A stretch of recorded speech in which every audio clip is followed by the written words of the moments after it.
daily basis, we monitor hospital bed availability, medicines, equipment testing. We've developed and introduced an automated system collecting and analyzing data on the epidemiological situation in the country. We've developed and successfully implemented a number of technologies that have not been used previously. These include evaluating pulmonary status through computer tomology based on an assessment of lung aeration, damage area, and opaque glass type foci, complex tests and triage of patients based on severity when deciding where to treat them. We've developed and introduced a method of treatment for patients with pneumonias using stem cells. The results have been improved. We are carrying out studies into herd immunity of the population. We've developed and implemented a system of laboratory COVID tests using the PCR technology in real time and molecular genetic sequencing to identify new variants of the coronavirus. We've fully provided protective equipment using industrial capabilities. Belarus has started working on its own vaccine. We do need our own vaccine and the technology of developing it. Pandemics will continue. It's important to have our own school, our own competencies in creating vaccines. Belarus is interested in broadening international cooperation in this regard. Science and international cooperation play an important part in working towards sustainable development goals, taking into account the partners' interests, honest competition, a balance of social and economic interests have helped us achieve these goals. I'm convinced that cooperation on the basis of these principles will ensure success during the recovery period. Thank you very much.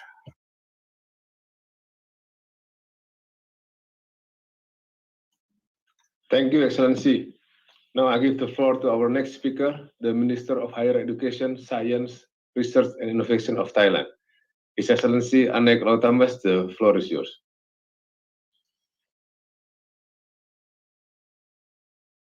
Your Excellency, Ministers, distinguished guests, ladies and gentlemen, as we all know, since the beginning of 2020, the world has lived with the outbreak of the COVID-19 pandemic and has created the so-called new normal across the globe. It has a boundless impact on all segments of the world and will continue to change the way we live. In combating with the COVID-19 pandemic, we have seen how the world unites, especially among global academic and scientific communities. Innovation has become the key to humanity's survival, and the UN Sustainable Development Goals are all innovation-driven solutions to the issues of today and tomorrow. Under this pandemic, we have witnessed the use of scientific and technological research and development, along with the global collaboration toward the understanding of the outbreak, as well as the development of new drugs and vaccines to cope with the COVID-19 disease. As far as the availability of the vaccine is concerned, securing the vaccine supply chain and the logistics of delivery are top priorities that many countries are hoping will restore their faltering economies and protect their populations against this devastating illness. Artificial intelligence is essential to many industries. Healthcare is particularly no exception.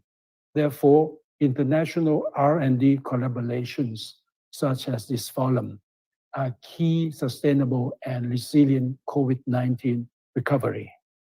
As for Thailand, the government recently introduced the so-called Bio-Circular Green Economy, or BCG economy, as a new economic model for inclusiveness and sustainable growth. BCG economy utilizes Thailand's strengths in its rich biodiversity and robust agricultural activities. We are promoting its cultural diversity to promote economic wealth along with social being. based upon sufficiency economy philosophy initiated by our late King Bhumibol. The BCG economy model enables the local communities to thrive with resiliency while sharing and connecting to the global communities. Ladies and gentlemen, in conclusion, I would like to take this opportunity to invite collaboration from all nations throughout the world to work with Thailand to advance BCG economy towards sustainable development goals. Thank you. Thank you very much. Thank you, Excellency. Now I would like to give the floor to the Cabinet Secretary for Information, Communication and Technology, Innovation and Youth Affairs of Kenya. Your Excellency, Joseph Mucheru, you have the floor.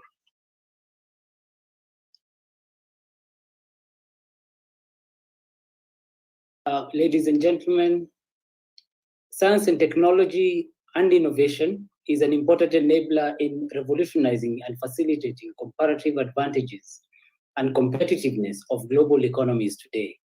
Countries that have successfully maintained high economic growth and development have underscored the role of STI as both an economic and social enabler.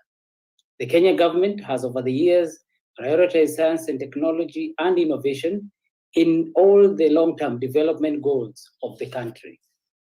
The integration of STI in all productive sectors of the economy is considered central to the success of the government's policy, priorities, and programs, which are outlined in our Vision 2030 and the Digital Economy Blueprint. The COVID-19 pandemic has underscored the applicability of STI through the application of innovative ideas to promote sustainable development associated with human capital management, climate change risk, and mitigation management of disasters.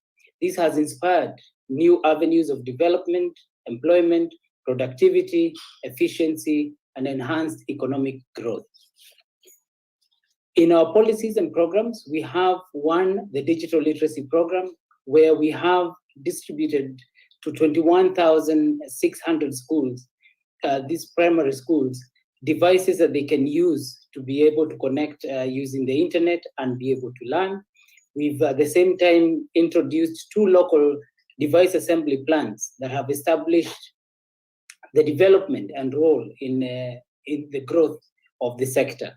We've in addition trained over 331,000 teachers in ICT integration with the curriculum.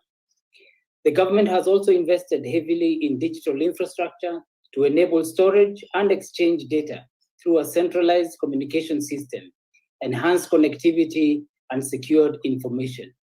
The second area we focused on is broadband connectivity, and through the Universal Service Fund, the government is keen on enabling the universal broadband access that is reliable, affordable, and secure as a key driver of our economic development.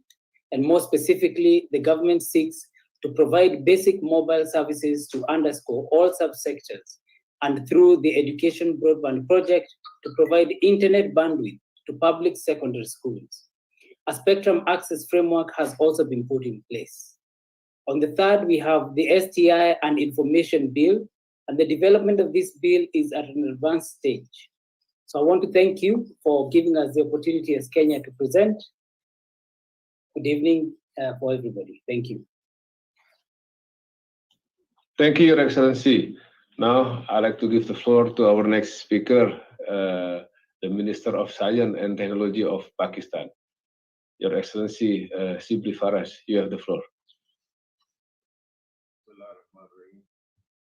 His Excellency, President of the Economic and Social Council, Excellencies, ladies and gentlemen, I am pleased to speak at the STI Forum today. Scientific and technological advancement impacts every facet of our lives: health, education, communication, transportation, investment opportunity, and job creation. It was science which delivered a vaccine against the COVID-19 virus within 9 months of the outbreak of the pandemic. However, where science has triumphed, solidarity is failing. Without equitable and affordable access to the vaccine, the pandemic will rage on. Clearly, our solidarity must keep up with science if we want to overcome this and other common challenges confronting mankind. To build back better from the devastation of the COVID-19 crisis and to accelerate implementation of the SDGs and climate goals, the development, application, and absorption of new technologies is imperative.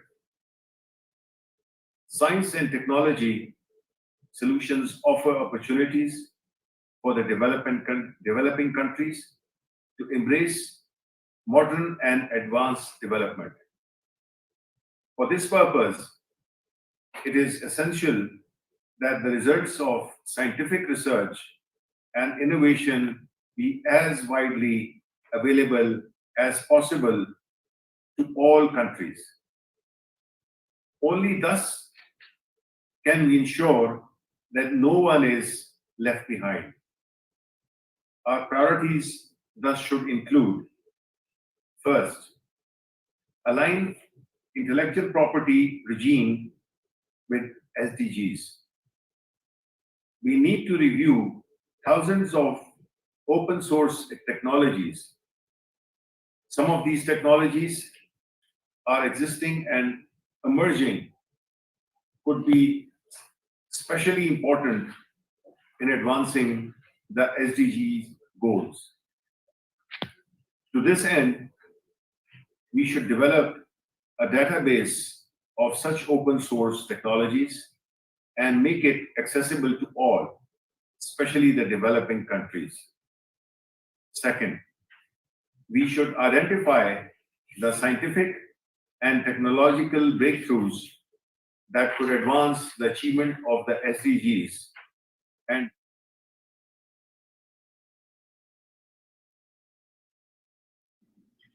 Thank you, Excellencies. Now I'd like to give the floor to the Secretary of Innovation of El Salvador, Your Excellency Vladimir Handal. You have the floor, sir. It is a pleasure to greet you and to be able to share with you some of the work that we're doing in this area. The challenge to my government has been great. The work that has been done has been affected in areas such as health, economy, social well-being, and others. I'm certain that the COVID-19 emergency has focused us on the areas that need the most attention, particularly education. All of our efforts are focused on improving the reality of our students, complying with Goal 5 of the SDGs and with the aim of improving the true quality education with the leadership support of the First Lady. We have initiated the delivery of computers to more than 1.2 million students, as well as 40,000 teachers. We are going across the country to make sure that no children are left without equipment. We are also ensuring connectivity for all children and young people through a free program which has been developed with the support of private companies. We are changing lives on the reality of our country. With other institutions such as the Ministries of Education and Health, we have developed a program making it possible to safely return to schools. El Salvador had a strict quarantine. We created a way of finding all the citizens that needed economic assistance. There was a lot of impact on the emotional health of citizens as well. We provided means for psychologists to respond to the needs of everybody who needed them. We are proud and happy that we are directed towards a new country, one of opportunities, one which is changing the digital divide. Thank you. Excellency. Now, our next speaker is the Minister of Science, Technology, and Innovation of Brazil. Your Excellency Marcos Pontes, you have the floor, sir. Thank you very much, dear ministers, distinguished guests. Good morning from Brazil. For sure, the COVID-19 pandemic has demonstrated the kind of big challenges that we are going to face in the near future on our beautiful blue planet. Right? And for sure, the Sustainable Development Goals can help us to solve or to minimize the effects of those challenges. And science, technology, and innovations are the most effective tools that we have to fight and to work together. Also, when we think about the pandemic, we notice that it's necessary to work together. Union is very important. So it's not a question of one country or another country. We have to work together not to solve those problems. And we are going to face many of them in the future.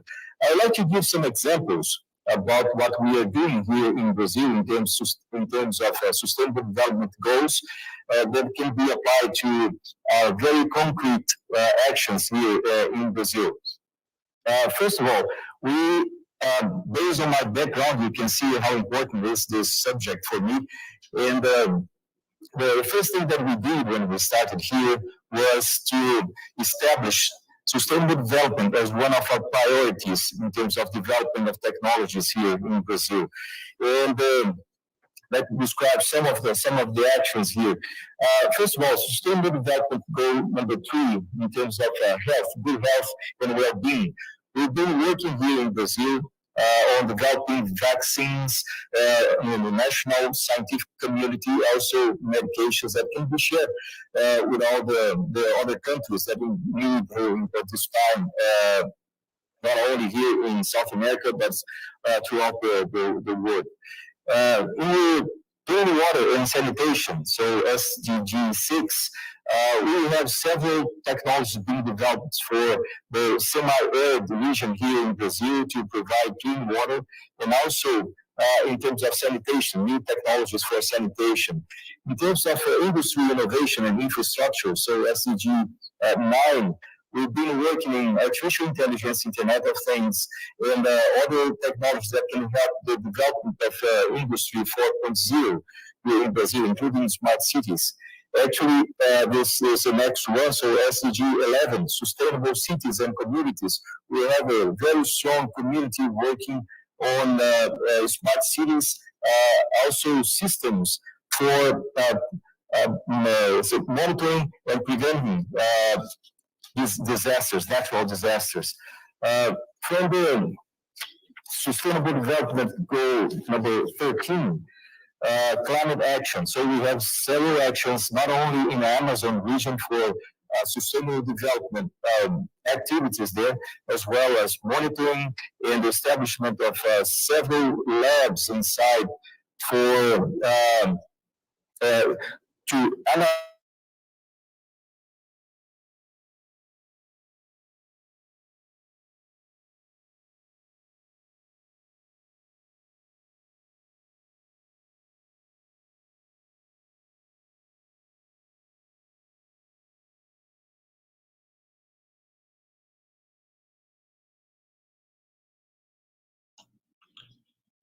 Thank you, Your Excellency. Now from Brazil, we go to Ghana, to the Minister of Environment, Science, Technology, and Innovation. To Your Excellency Kwaku Afriye, you have the floor, sir.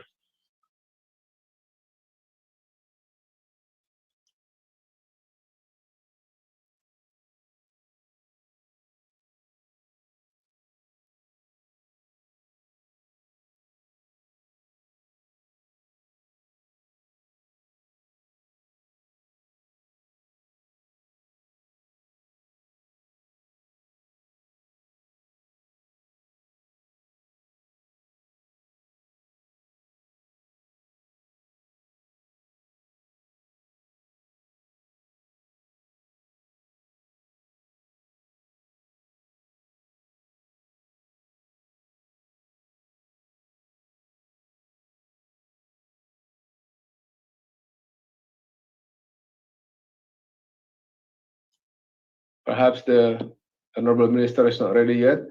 Maybe we could have to the next speaker from Paraguay, the Minister President of the National Council of Science and Technology, His Excellency Eduardo Felipo.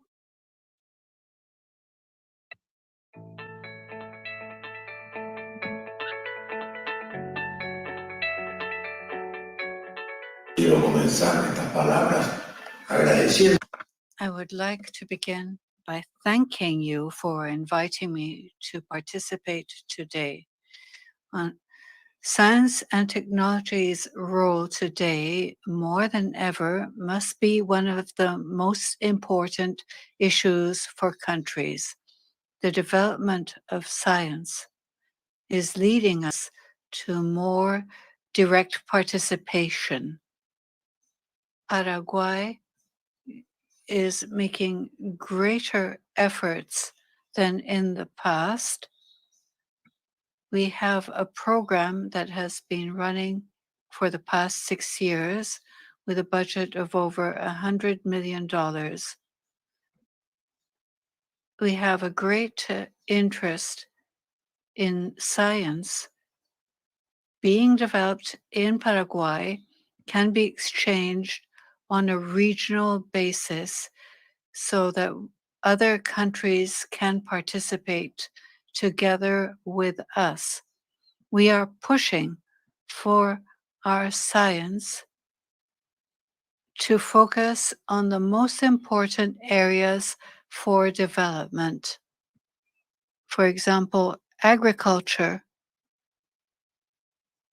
needs sustainable development of sustainable crops and products. Another of the 2030 SDGs is the use of energy to drive our programs forward. We have a program for the renovation of dams. If we promote a small and medium enterprise, they not only receive technical support, but we also give them economic support.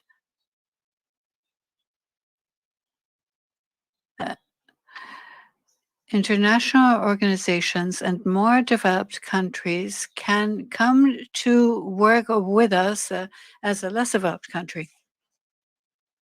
The United Nations has a program directly with Paraguay, assisting Paraguayan development of products and goods. Thank you.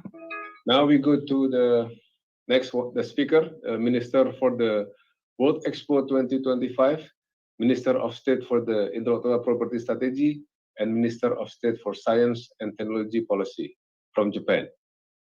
Your Excellency, Inoue Shinji, you have the floor, sir.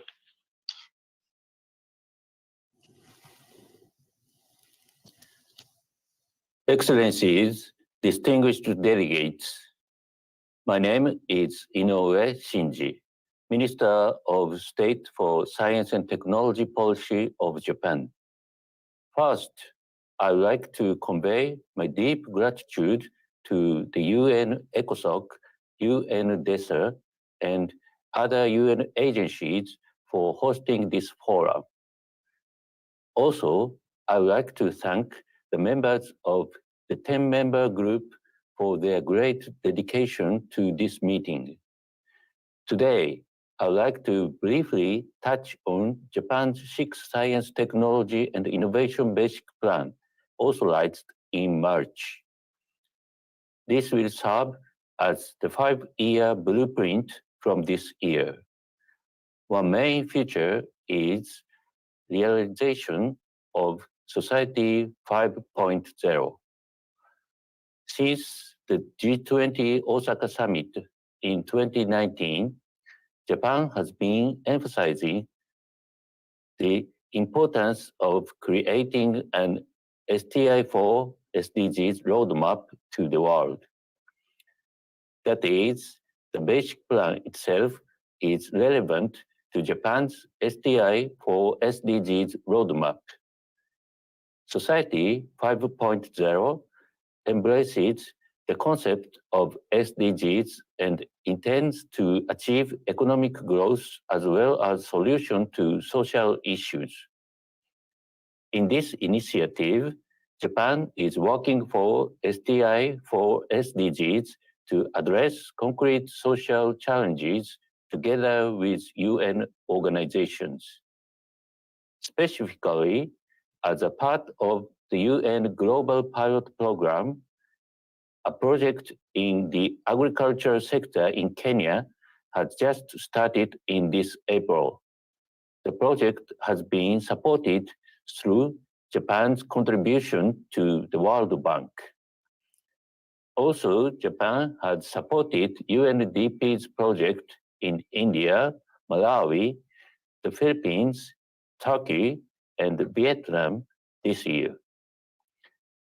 In the new post-pandemic era, Japan is ready to work together with our friendly nation to realize a sustainable and resilient society that ensures safety and security and to achieve well-being of every member of the society. Thank you.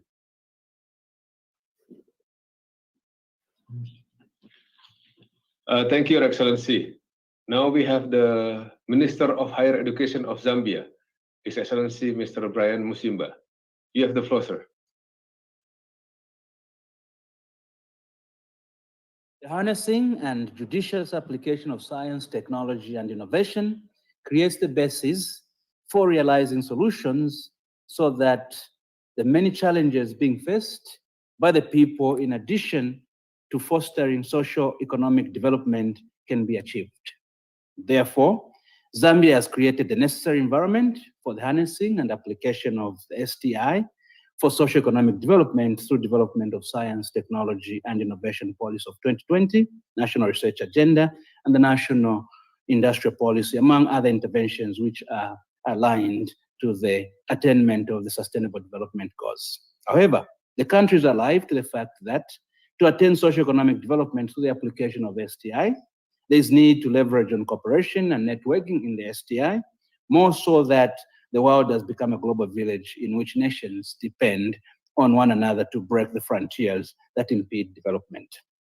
As a consequence, Zambia is engaged in the number of cooperation and networking aimed at enhancing the STI sector, both regionally and internationally. On the local scene, the country is streamlining the stakeholder base in the STI sector so as to enhance networking and cooperation of the sector. In addition, with the advent of the COVID-19 pandemic, the country has enforced its research and development in multidisciplinary approach, as it has been noted that the effects of the pandemic are cross-cutting. Further, the country has enhanced its adoption and adoption of technologies and innovations for the attainment of SDGs, both from the formal and informal sectors within the country. The informal sector contribution has been highly marginalized, but after a critical gap analysis, it has been realized that the informal sector contribution is highly significant to the national development. Therefore, the higher learning institutions, including those specialized in providing skills and entrepreneurship training, are being equipped to enhance research and development, especially in areas of artificial intelligence and robotics, as the country positions itself for the dawn of the fourth industrial revolution. In enhancing the STI sector, the country has equally realized and acknowledged the importance of the indigenous knowledge system, IKS. Therefore, as a country, we are equally promoting the blending of science with indigenous